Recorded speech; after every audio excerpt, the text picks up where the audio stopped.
So at the risk of getting more sprinkled on, I just had to show how vibrant this rainbow is getting. It's absolutely beautiful. So it's raining out on the lake harder than it is here. But with all that precipitation coming down, with the sun still being out all over the place, that's how you get rainbows, right? No rain, no rainbow. But it's beautiful. You can actually start to see it's making a full arch now. Wow, it's beautiful.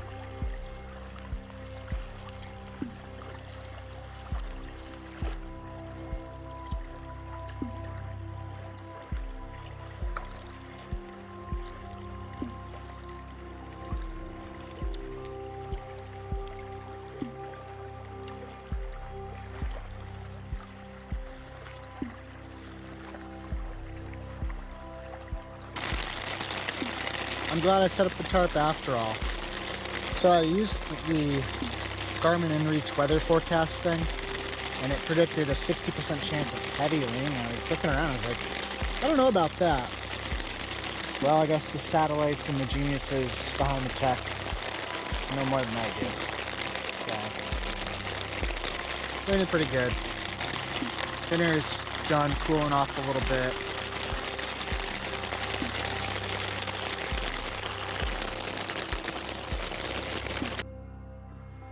So it's the 18th, which is also day 18, and I'm on Lake Mooselookmeguntic.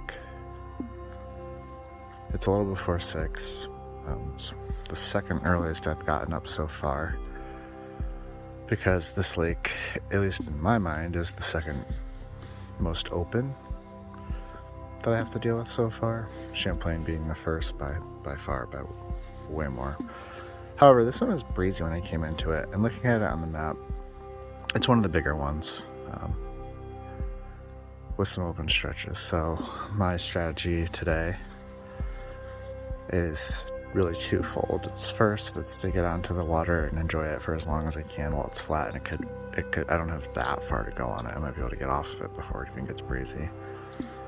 And then secondly is I do want to get into Rangeley today, because I have mailed my fishing stuff ahead of me, and I've been itching to fish.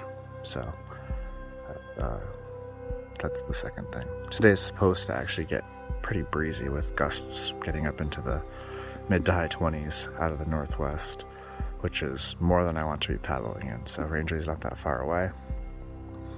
And also, the guidebook suggests an outfitter there and asking them the conditions of the south branch of the Dead River, which is usually dry for most paddlers, even as early as mid-May. So I want to find out about that, to find out if I've got another big Portage section to do, or if I should be planning to paddle that river. Alright, about 6:40, all geared up, boats all loaded except for my big dry bag that I have to grab. But so far so good. The water stayed pretty calm. It started to sprinkle as soon as I started to slide my boat out, which had my raincoat packed in my mini dry bag in the back. So voila, here's my paddle jacket. I dragged it back forward. The wind is supposed to shift and come out of the northwest. It's been coming out of the southwest.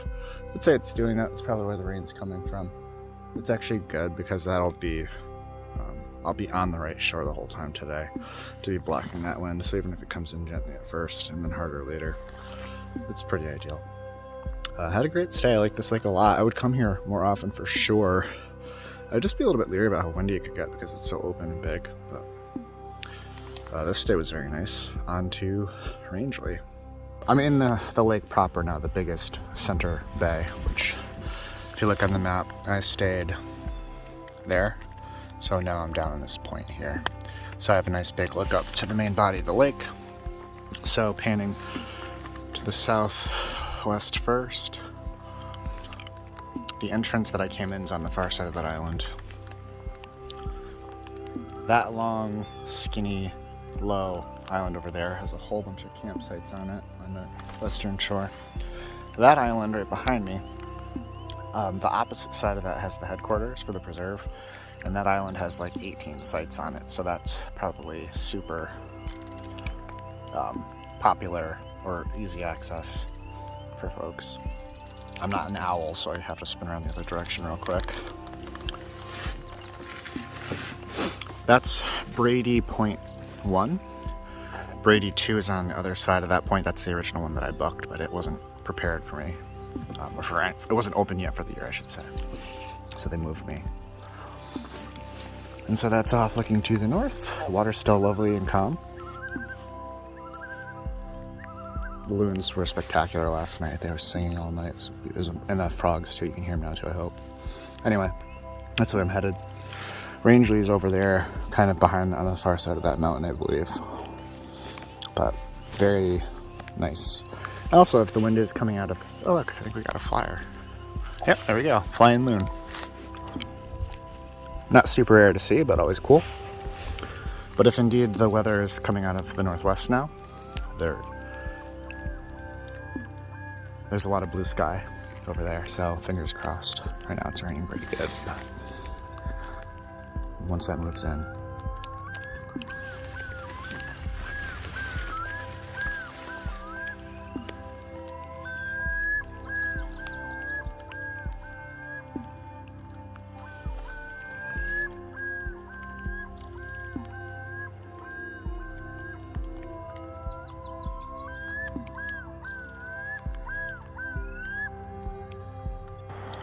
So, you'll hear the road in the background. I made it to Rangeley Lake. I was just chatting with my wife during my road portage, and during the chat, it sounded like somebody kind of cut into her lane and hit her car. So, that sucks. She's fine. It was very minor, I think, but she has to deal with that now, and she's on her way to work, so how crappy is that? I'll get there pretty early because it's still pretty early right now. In fact, it's only 9 o'clock, so looking forward to this pretty lake and then getting over to town and taking my time there. I'm not in a super rush. I have to maybe really sit down and look at the dates of when I plan to be where and whatnot, because I have a limited range that I can finish, because I can't get picked up super early. If I finish really early, I have nothing to do and I can't get picked up until my wife is able to. So here's the town of Rangeley. I've never been here before. It's a popular spot to resupply and rest for the Appalachian Trail, which is not super far from here, but the trail doesn't go directly through town. So when I thru-hiked in 2014, I didn't stop here. I did my resupplies in other spots. So I don't regret my plan for the early start at all. This lake already had some substantial waves, and it's only 11. And the clouds are actually moving pretty quick already, and it's supposed to get exceptionally windy this afternoon, so I am very happy with those choices.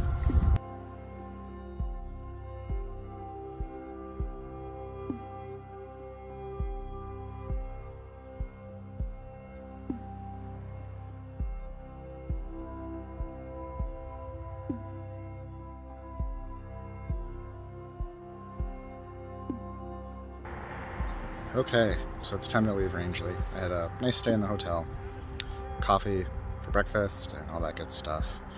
So now, because the south branch of the Dead River is not high enough, it's time for another long portage. So it's about 17-ish, maybe a tiny bit more miles to Stratton, where Flagstaff Lake is. So that should take me probably 6 or 7 hours to do, and then I'll probably just grab one of the first sites available there, depending on what time I get there and how the lake's acting and all that kind of stuff. But onward. So I'm about 5 or 6 miles into the Route 16 portage from Rangeley to Stratford, or getting to Flagstaff Lake.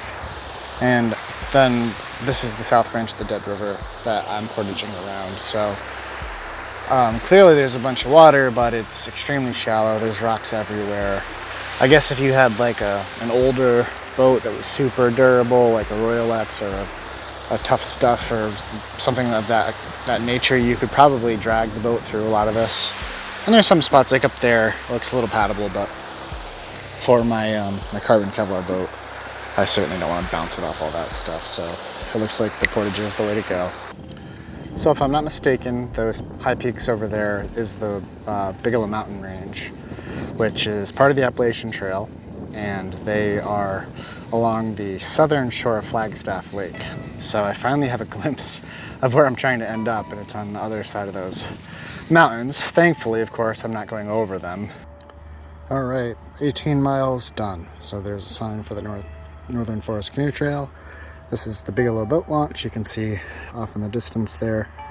There's a kiosk, so it's time to head on over and actually get the boat in the water for the first time all day.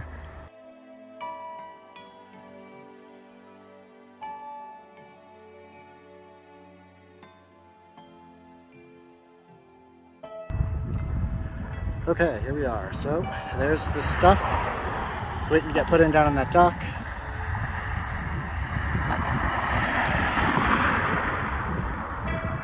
And so it's a really pretty view of the Bigelow Mountains right there.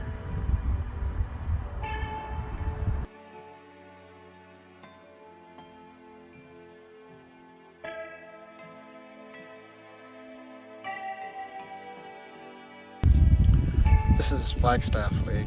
It's a tidbit breezy. Right now it's probably the calmest it's been, so I took a little breather to get out a Jolly Rancher and then pan around with the video too. So, where that house is over there, that's actually the north side of the lake. It gets skinny between that house and this point over here, so that's the direction I'm headed. Which I expect once it gets narrow to actually have a little bit of a tailwind because the wind's out of the northwest and I'm headed east. So that might actually be kind of nice. But here's the Bigelow Range over here. It's just beautiful. The Appalachian Trail runs along there. So it's deceptively calm looking. The wind is out of the northwest, so I'm really protected right here. And I'm far enough away from that big body of water over there that you can't really see the small waves that are blowing very steadily in it. But right now it's beautiful. If anything, it's a little warm. But those mountains are stunning. And what's really starting to be noticeable right here, especially behind me, is that all of the paper birch is starting to leaf out, like pretty much fully.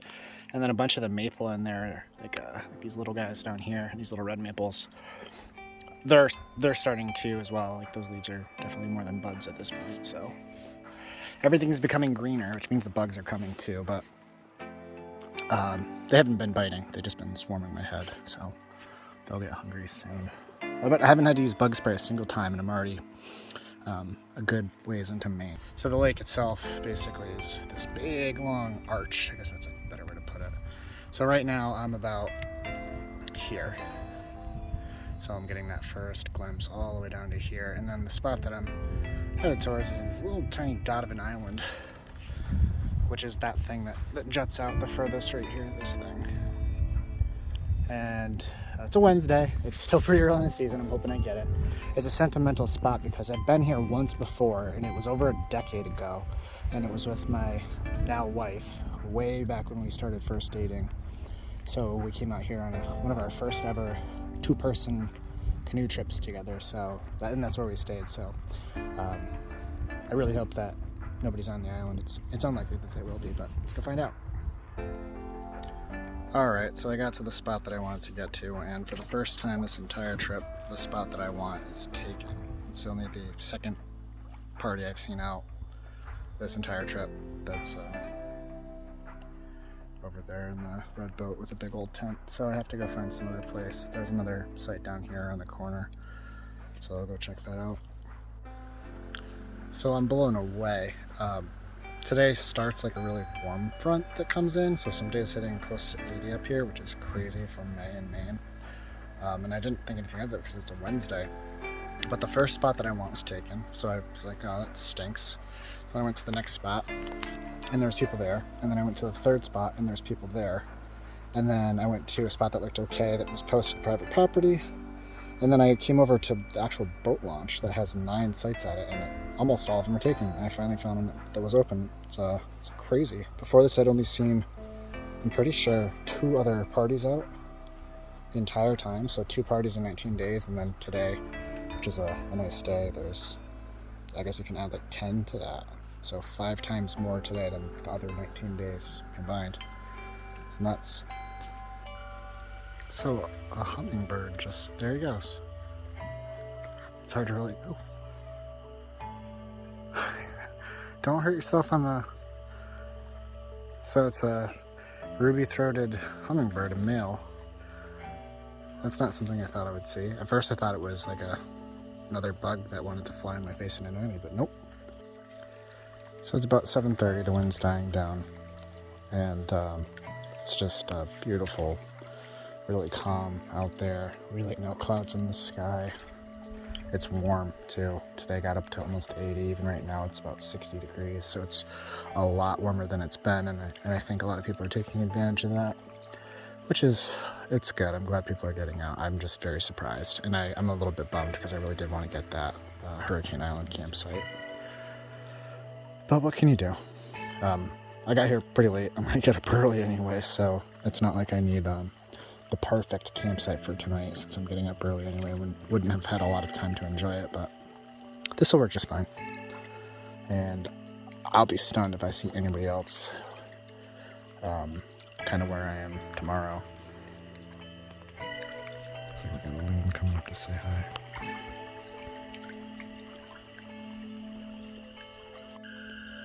So because I'm at such a popular can drive to and walk in spot, I decided to try to take a couple extra steps to reduce the likelihood of critters damaging my stuff. So the first thing that I did was just throw up my short bear hang kind of rope. It's just some accessory cord. So I strung it up between two trees, and I have my dry bag suspended off the ground, not super high. It would be tricky for a mouse to get onto it. I'm sure it's possible. And then same deal, it's just a little bit harder for things to, particularly mice, maybe chipmunks, to chew through it. It's something. And then the other thing I did was I took the time to actually do a pretty good bear hang.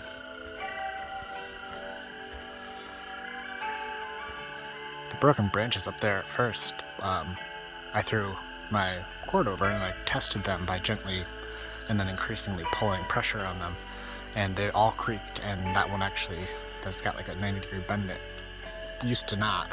So I pulled the cord over and then I went more to the crotch where the live stuff is, but I wanted to make sure that it was way out away from everything, which it is. So that's a pretty good one. That'd be hard for even like a really crafty squirrel or something to get. So sometimes that's all you can do is make that effort to reduce the likelihood that your stuff's gonna get chewed up. So truth be told, this is actually quite pleasant. Everything's so calm, and where there was a bunch of other campers and noise and stuff before, it's pretty peaceful. The frogs are very loud, so they're kind of drowning everything out.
So there's actually a second island site that I didn't know existed, but as I was getting close to this little island, I saw on this shore that there looked like there was a pretty nice spot to camp, and I looked at the map, and indeed it's called Long Falls Campsite.